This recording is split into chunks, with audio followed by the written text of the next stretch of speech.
Bo'lmasam men boshladim bo'lmasa. Xo'p, SNR nima? SNR ya'ni support va resistance darajalari orqali savdo qilish uslubi. Вот support va resistance darajalari nima degani? Support daraja qo'llab-quvvatlash, ya'ni o'z nomidan o'zbekchasiga qo'llab-quvvatlash daraja deb hisoblasanglar, resistance darajasini qarshilik daraja deb tushunishimiz kerak biza. Qarshilik daraja va qo'llab-quvvatlovchi daraja. Xo'p, qaranglar. Вот bizani e'tibor berishimiz kerak bo'lgan narsa, ko'pchilik adashadi, ya'ni aynan supportlarni va resistance, kuchli resistance, вот strong resistance, strong support degan anaqalarni eshitgansizlar-ku, to'g'rimi? Kuchli support, kuchli resistance.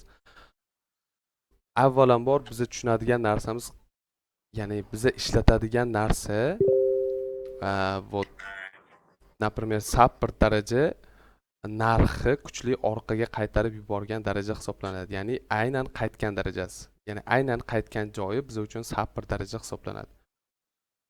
Resistance daraja narxi xuddi shunaqa orqaga kuchli qaytarib yuborgan daraja o'zi resistance daraja hisoblanadi. Ya'ni bu yerda ham xuddi shunaqa ikkinchi shaklni ko'rsatgan.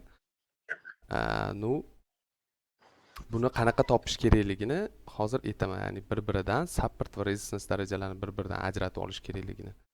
Ya'ni bu kirish qismi bo'lgani uchun sizlarga tushuncha bo'lishi uchun o'zi aslida support va resistance nima? Ya'ni support tushunishimiz kerak aynan bu joyda narx singan shakli. Ya'ni narx sell variantdan buy variantga, ya'ni sell tushuvchi trendni вот o'suvchi trendga sindirib yuborgan daraja aynan support daraja hisoblanadi. Ya'ni qo'llab-quvvatlovchi daraja hisoblanadi. Va resistance daraja esa narxni kuchli, ya'ni o'suvchi narxdan tushuvchi narxga sindirib yuborgan daraja resistance daraja hisoblanadi. Ya'ni bu sell resistance, ya'ni buy support. Ya'ni shunaqa tushunishimiz kerakki, buy, ya'ni umuman hamma tushunadigan tilda aytadigan bo'lsak, support qo'llab-quvvatlovchi daraja, resistance qarshilik daraja hisoblanadi. Xo'p, вот keyingisi support va resistance darajalari bozoridagi shakli qanaqa bo'ladi? Support va resistance darajalari bozoridagi daraja. Ya'ni bu market strukturani hamma bilsa kerak. Ya'ni xud любой payt support va resistance любой joyda ishlab ketaveradi. Esnari shunisi ham zo'r, ya'ni tushuvchi trendda bo'ladimi, o'suvchi trendda bo'ladimi, qarshilik darajasi va qo'llab-quvvatlovchi darajalar ishlab ketaveradi o'ziga yarasha. Tushundinglar? Ko'pchilik o'ylaydi, например, mana bu support daraja, aynan support darajadan narx kuchli reaksiya olishi kerak deb o'ylashadi yoki вот aytaylikda, mana bu joyda support daraja bor deb hisoblasa, ana shu joydan narx kelib turib kuchli ketishi kerak deb o'ylashadi. Yo'q, aslida unaqa emas. Aslida unaqa emas. Aynan trend buy holatida bo'lganda bizani fokusimiz aynan support darajalarida bo'lishi kerak. Tushundinglar? Har bitta support daraja o'zini вот prinsipida ishlab beradi. Ya'ni narxni harakat qiladi o'sha darajadan qaytarishga. Tushundinglar? Например, bitta ikkita, ya'ni anaqa C1 anaqa ko'rgansizlarmi? C1, C2 support darajalar o'suvchi trenddagi. Вот aynan qaysi daraja qaytarib yuboradi, bu bizaga muhim emas. Ya'ni hozircha muhim emas. Buni bir-biridan kuchli support va kuchli resistance darajalarini aniqlash keyingi darslarda ko'rib chiqamiz. Bizaga ko'rib chiqadigan narsamiz hozir support va resistance darajalarini tanib olish. Ya'ni u qanaqa ishlaydi degan narsada tanib olish. Tushundinglar? Bu o'sha ya'ni misol keltirilgan bu yerda resistance daraja narxi qanday orqaga qaytarib yuboradi, support daraja narxi qanday o'stiradi, narxi yuqoriga yurg'izadi. Ya'ni например, misol sifatida bu yerda sizlarga ko'rsatilgan bu rasmda va realniy grafikdagi buni qanaqa topish kerakligini ko'rsataman hozir. Xo'p, endi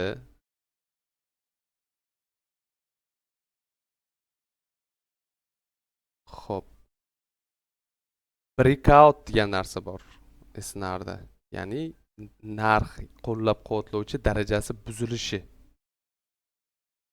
Va yana bitta sizlar uchun qoida, agar ya'ni aynan qo'llab-quvvatlovchi daraja buzilsa, o'sha daraja qarshilik darajaga aylanib qoladi, ya'ni aks ta'sirini beradi. Oldin qo'llab-quvvatlovchi daraja, ya'ni kuchli qo'llab-quvvatlovchi daraja narxni поддерживать qilib, ya'ni уровень поддержки o'zbek ruschasiga-da, o'zbekchasiga qo'llab-quvvatlash, ya'ni qo'llab-quvvatlab turgan bo'lsa narxni o'sha joydan, agar bu kuchli buzilib ketadigan bo'lsa, qo'llab-quvvatlovchi kuchli qo'llab-quvvatlovchi daraja buziladigan bo'lsa, ya'ni bu isnar tilida breakout, ya'ni buzib o'tish, qo'llab-quvvatlovchi darajani buzib o'tish va aynan o'sha daraja nimaga aylanib qolar ekan? Resistance darajaga, qarshilik darajaga aylanib qolar ekan. Aynan o'sha daraja endi oldin bayga qaytargan bo'lsa, keyin narxni sellga qaytarish uni vazifasi. Bu botda ham xuddi shunaqa. Ya'ni botda R blokda, endi men S blokda ko'rsatdim, endi R blokda ham xuddi shunaqa. R blok degani o'sha resistance bloki, ya'ni leveli, resistance leveli narxni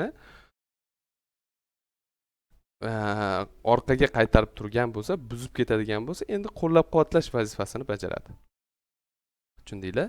Bir-biridan farqi xuddi shu. Endi grafikda ko'ramiz buni misolini. Va bolalar, yana bitta narsa sizlarga aytadigan narsam, aynan Malayziya esnarini, ya'ni qo'llab-quvvatlovchi va qarshilik darajalarini aniq topish uchun вот liniyali grafikdan foydalanishni maslahat beraman. Nimaga?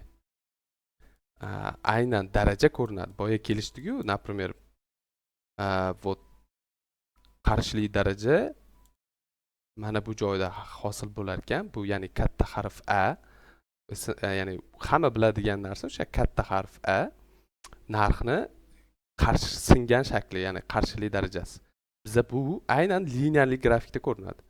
Va qo'llab-quvvatlovchi daraja V narxni orqaga qaytarib, ya'ni bayga yurg'izgandagi aynan darajasi. Bu shamli grafikda ko'rsanglar, aynan mana bunaqa ko'rinishda bo'ladi. Aytaylik. Bitta yashil, keyin bitta qizil. Mana bu holatda bo'ladi. Shamli grafikda. Ko'pchilik adashadi, например, aytaylik, mana bitta shpilkalar bor-da. Tushundinglar? Liniyali grafikda ko'rinishi xuddi shunaqa bo'ladi, ya'ni resistance darajasi, ya'ni level xuddi shunaqa. Xo'p, bu qarshilik daraja, narxni orqaga yurg'izib yuborgan daraja hisoblanadi. Xo'p, endi вот anaqa qo'llab-quvvatlovchi darajada shamli grafikda xuddi shunaqa ko'rinishda bo'ladi. Например, keyingisi yashil. Mana shunaqa ko'rinishda bo'ladi. Tushundinglar? Bu yerda, например, soyalari bor. Xuddi shunaqa shakl, aynan sapir daraja, resistance daraja xuddi shunaqa hosil bo'ladi. Va men sizlarga aytganim, nima uchun biz liniyali grafikda support va resistance darajalarini topishimiz kerak. Ya'ni bizga aynan osonlashtirib beradi levellarni aniqlashga. Tushundinglar? Например, qaranglar. Men ketdim, topib ketaveraman support levellarni. Ketdi, aytaylik, например, mana bu joy. Mana bu joy support daraja. Вот mana bu joy kuchli support daraja. Вот nima uchun? Nima uchun mana bu daraja emas, bu daraja? Chunki aynan bu daraja narxni kuchli mana bu yurishga olib kelgan. Mana bu yurishga narxni aynan singan joyi, mana aynan singan joyi shu joyga to'g'ri kelyapti, to'g'rimi? Endi narxni aynan selldan bayga sindirgan joyidagi harakat mana bu holatga olib kelyapti. To'g'rimi? Mana bu holatga aynan shu darajadan keyin narx. Xo'p, endi aynan har bitta support xuddi shunaqa kuchli yurish olib kelgandagi supportlar, ya'ni bundan keyin aynan narx o'sha singan darajadan kuchli yurish qilganmiz, значит o'sha qaytgan darajasi kuchli support hisoblanadi. Bu ham xuddi shunaqa, ya'ni aynan mana bu joydan mana bunaqa yurish bo'lgani uchun narx mana bu joyi, ya'ni aynan support darajasi kuchli daraja hisoblanib qoladi. Ya'ni aynan o'sha joyga daraja tortsanglar xuddi shunaqa ko'rinishga keladi. To'g'rimi? Endi bular kuchli darajalar hisoblanadi.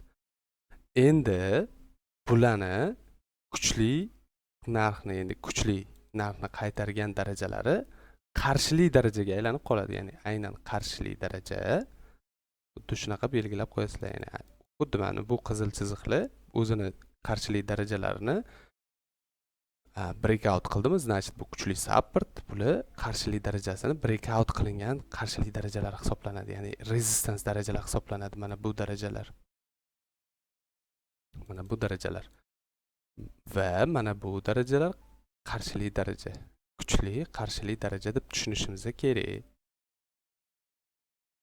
Mana bu darajalarni qarshili daraja deb tushunamiz. Tushundinglar? Chunki mana bu qarshili, ya'ni mana bu narxni singan joyi xuddi shunaqa kuchli narxni qulashiga olib kelgan hisoblangani uchun bular kuchli qarshili darajalar hisoblanadi. Bu endi M15 time frame uchun, например, sizlarga support va resistance tushunarli bo'lish uchun sizlarga aytyapman. Что bu narsalarni, ya'ni support va resistance sizlar tanib olishliklar uchun. Tushundinglar? Biz qiladigan ishimiz support va resistance darajalarini tanib olishimiz kerak. Вот boya sizlarga, ya'ni dars boshida aytildi. Mana bu joylar V, to'g'rimi? Mana bu joylar katta harf A, to'g'rimi? A desanglar bo'ladi. Chunki mana bu qarshilik darajada, ya'ni katta harf A deymiz buni. Xo'p. A, to'g'rimi? Shu katta harf A. Xo'p, V blok, to'g'rimi? Kuchli support. Mana bu darajalar A bloklar, to'g'rimi? Bu joylar A blok, V, A bloklar, supportlar.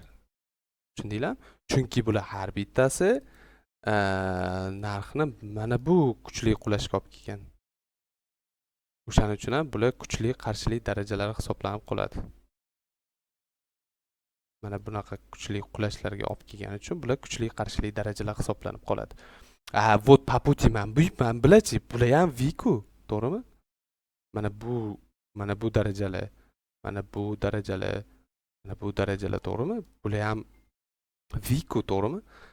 V bo'lgani bilan, to'g'ri, bular ham support darajalar hisoblanadi. Bular zaif qo'llab-quvvatlovchi daraja hisoblanadi, ya'ni support daraja.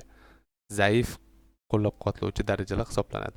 Bular ham ishlaydimi degan savollarga, bular ham ishlaydi, faqat nima ekan? O'z nomi bilan zaif, ya'ni unchalik darajada ishonch berilmaydi bu qo'llab-quvvatlovchi va qarshilik darajalariga. Xullas, nima bo'lganda ham biz bugungi darsda support va, ya'ni support va resistance darajalarini tanib olishimiz kerak edi. Xuddi shunaqa shaklda sizlar harakat qilasizlar, что support va resistance darajalarini kuchli va zaif support, kuchli qarshilik va zaif qarshilik darajalarini xuddi shunaqa tanib olasizlar. Xo'p, keyingi darsimizda davom etamiz. Keyingi darsimizda keyingi lesnar bo'yicha keyingi qo'shimcha ma'lumotlarni o'tamiz. Video foydali bo'lgan bo'lsa, like bosib qo'yishinglarni so'rab qolgan bo'lardim. Bu keyingi darslarni chiqishiga, keyingi darslar live shaklda o'tib berilishiga sizlar ham o'zinglarni hissanglarni qo'shgan bo'lasizlar. Hammalarga rahmat, charchamanglar.